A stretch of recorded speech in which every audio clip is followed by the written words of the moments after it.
Chers enfants, vous avez remarqué certainement devant le cierge pascal l'icône de Jésus miséricordieux. Cette image, vous la connaissez certainement. Vous avez peut-être à la maison des icônes dans vos missels. C'est la représentation que Jésus a demandée à Sainte Faustine. Sainte Faustine est une religieuse polonaise au XXe siècle. Elle a été canonisée par Saint Jean-Paul II en l'an 2000. C'est même la première sainte canonisée en l'an 2000. Et Jésus avait demandé à Sainte Faustine que soit instituée une nouvelle fête. C'est pas la première fois dans l'histoire de l'Église que Jésus vient demander une fête. Déjà, vous savez peut-être que la fête Dieu, qui honore le corps et le sang de Jésus, avait été demandée par Jésus à Sainte Julienne du Mont-Tornillon. Même si peut-être vous ne saviez pas que c'était Sainte Julienne qui avait reçu cette révélation. Une autre fête qui est plus connue, la fête du Sacré-Cœur. Et nous savons que ce sont les apparitions parelmoniales qui sont à l'origine de la fête du Sacré-Cœur. Mais c'est pas Sainte Marguerite-Marie qui l'a demandé. C'est Jésus qui l'a demandé à Sainte Marguerite-Marie. Il a même précisé la date. Le vendredi après l'octave de la fête Dieu. Et bien là, c'est une nouvelle fête encore en l'honneur de Jésus miséricordieux, en l'honneur de la miséricorde de Jésus. Et Jésus avait montré à Sainte Faustine, non pas son cœur comme à Parelmonial, mais les deux rayons qui sortent de son cœur, l'eau et le sang, dont Saint Jean a témoigné dans son évangile. Il dit que quand le soldat a percé le côté de Jésus sur la croix, eh bien il y a eu un flot d'eau et de sang qui ont jailli. Non pas un petit écoulement, mais un flot qui a jailli du cœur de Jésus, d'eau et de sang.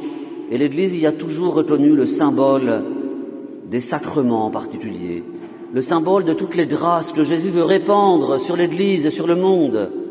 L'eau, évidemment, ça fait penser déjà au baptême. Le sang, bien sûr, à la Sainte Eucharistie, mais aussi à la confession. Dans les apparitions à Sainte Catherine de Sienne, quand Jésus parle de la confession, donc le Père parle de la confession, il dit le sacrement du sang, pour la confession, parce que nous sommes purifiés dans le sang de Jésus.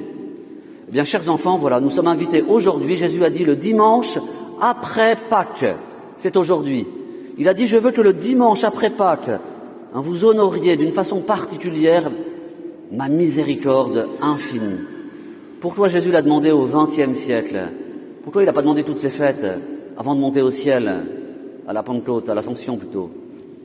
Eh bien parce que, au fur et à mesure des siècles, il y a quelquefois des besoins particuliers qui sont liés à une situation particulière. Au XVIIe siècle, le jansénisme avait fait oublier l'amour de Jésus et présentait Jésus seulement comme un maître sévère, mais il fallait être tellement pur pour s'approcher de Jésus, bien qu'on n'osait pas communier. Bien Jésus vient dire non, c'est une hérésie. Mon cœur est plein d'amour pour les hommes et je veux qu'ils viennent communier, bien sûr en état de grâce. Et bien là, au XXe siècle, un siècle où on oublie finalement que cette miséricorde de Dieu est infinie. Ça veut dire qu'elle n'a pas de limite. Et quelquefois les hommes se disent je suis trop pécheur, finalement je ne peux plus croire dans la miséricorde de Dieu pour moi.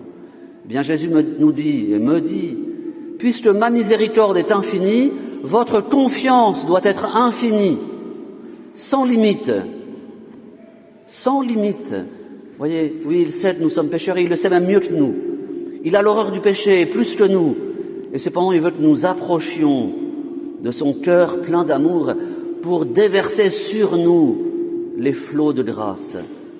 Saint Paul nous dit que là où le péché a abondé, et malheureusement dans nos vies, quelquefois, le péché abonde. Saint Paul nous dit là où le péché a abondé, la grâce surabonde. Alors, chers enfants, demandez aujourd'hui à contempler ce cœur de Jésus ouvert. Demandez à croire, c'est la foi, croire dans cette miséricorde de Dieu infinie pour vous. Pas seulement pour les gens qui seraient plus saints, pour vous. Et il veut que vous vous approchiez de son cœur pour devenir des saints, en vous laissant purifier, en vous laissant remplir, en vous laissant enivrer de ce sang qui devient à la messe vraiment le sang, Le vin est transformé en sang de Jésus pour nous enivrer. Jésus veut nous donner la force et la joie. Amen.